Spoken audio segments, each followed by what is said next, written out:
Bienvenue à toutes et à tous sur la chaîne Robins Camino, donc la chaîne, comme vous le savez, dédiée au chemin de Compostelle. Cette semaine, je voudrais vous parler d'un sujet important. Il s'agit de la santé. Alors la santé, pas la prison, mais la santé du corps et même de l'esprit, parce que les deux vont ensemble. Donc je vais vous expliquer sur le chemin de Compostelle les composantes de la santé et comment remédier en cas d'urgence lorsque nous sommes à l'étranger, notamment en Espagne ou au Portugal sur un chemin de Compostelle.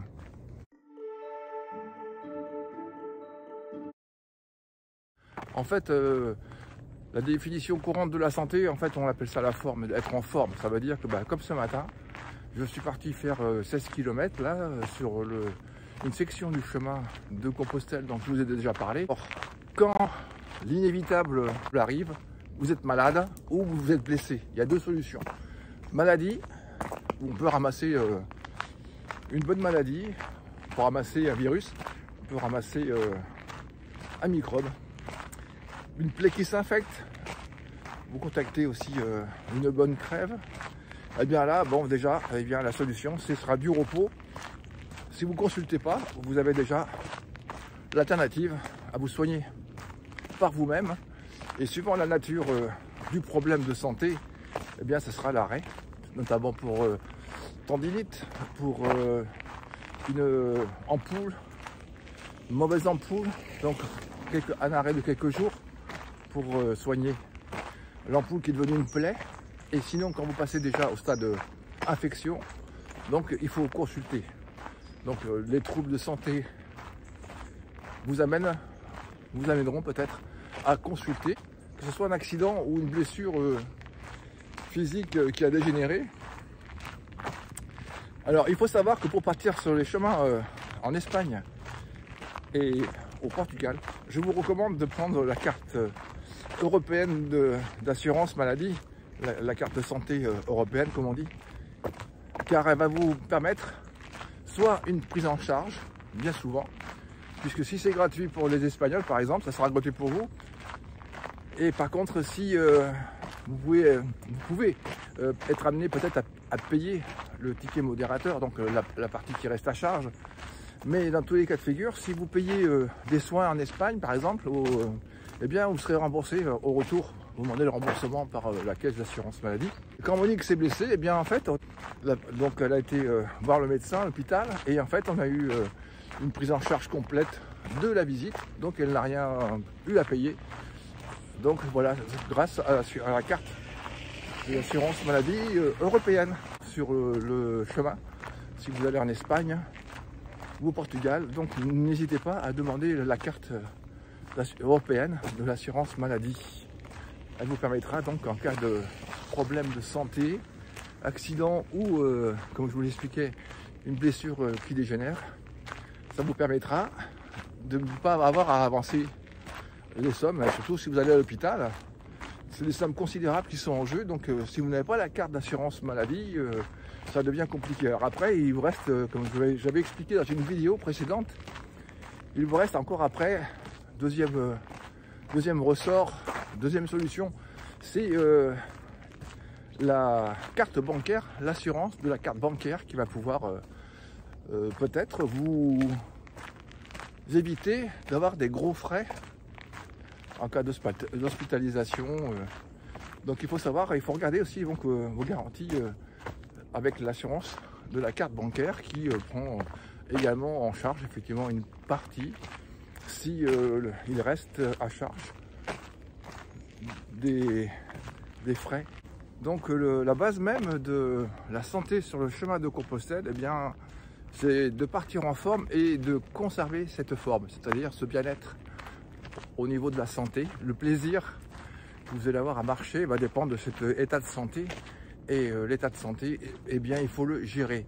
Il faut le gérer comment? Eh bien, dans les premières étapes, comme je vous l'avais signalé dans ma vidéo sur les erreurs à ne pas commettre, eh bien, ces premières étapes, il faut les doser et être très prudent, c'est-à-dire faire des marches 15-20, mais pas plus, et ne pas se presser également.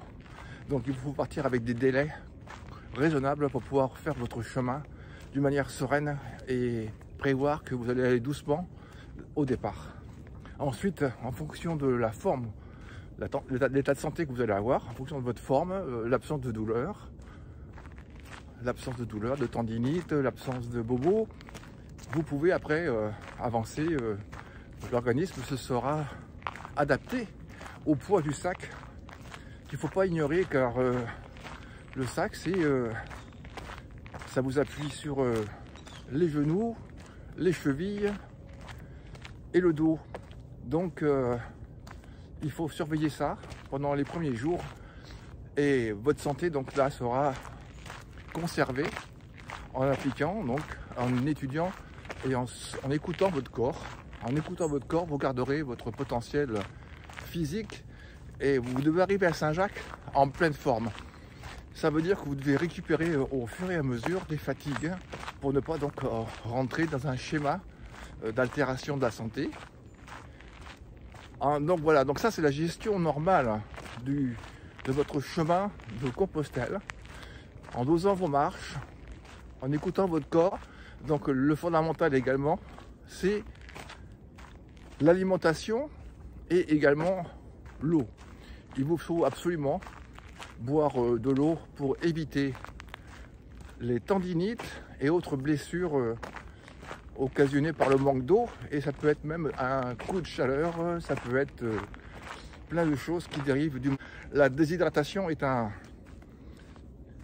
phénomène qui va vous ruiner la santé. C'est le moment de le dire. Donc il faut absolument être conscient que, en partant sur ce chemin, votre santé dépend de vous, dépend de votre gestion du chemin et donc des efforts que vous allez faire. Il ne faut pas confondre au niveau de la santé l'effort et la souffrance. C'est pas du tout la même chose. Pour ceux qui ne sont jamais partis sur le chemin de Compostelle, il faut savoir qu'il faut faire des efforts, il faut faire beaucoup d'efforts. Il faut prendre sur vous parce que c'est difficile par moments, quand ça monte, quand ça descend, et puis quand c'est lourd, le sac, quand il fait chaud, quand il fait froid, c'est plus rare. Et donc, mais l'effort, c'est normal. Par contre, la souffrance, ce n'est pas normal. Donc la souffrance, il faut absolument éviter d'y arriver. Et pour cela, appliquer donc ces règles fondamentales d'une bonne alimentation, d'une bonne irrigation du corps en eau, et également un dosage de vos efforts, notamment, je le redis, au démarrage de votre chemin. Ne pas vouloir suivre des gens qui sont hyper entraînés déjà, qui sont retaillés. Et il y a des gens très jeunes qui veulent faire le chemin avec un record de vitesse, surtout sur le Camino Frances. Il y a beaucoup de monde qui veut tenter de battre le record le plus court de marche, le nombre de jours, le nombre d'étapes. Donc ne suivez pas ces gens-là qui font des 45-50. Vous allez y laisser votre santé, c'est le moment de le dire. Comme vous le savez, bien, le chemin c'est comme dans la vie. Vous pouvez avoir une maladie, tomber malade.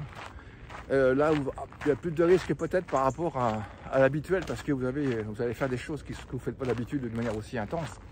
Si vous faites 30 jours de marche, 30 ou plus étapes en marchant avec le sac sur le dos, vous avez plus de risques effectivement d'avoir des soucis que de rester chez vous d'une manière et de vivre d'une manière sédentaire. Par contre, l'accident également, il y a pas plus de chances d'avoir un accident sur le chemin qu'à la maison. Mais effectivement, il y a des passages des fois qui peuvent être délicats et on fait attention, mais c'est souvent l'accident quand justement on n'est plus trop attentif.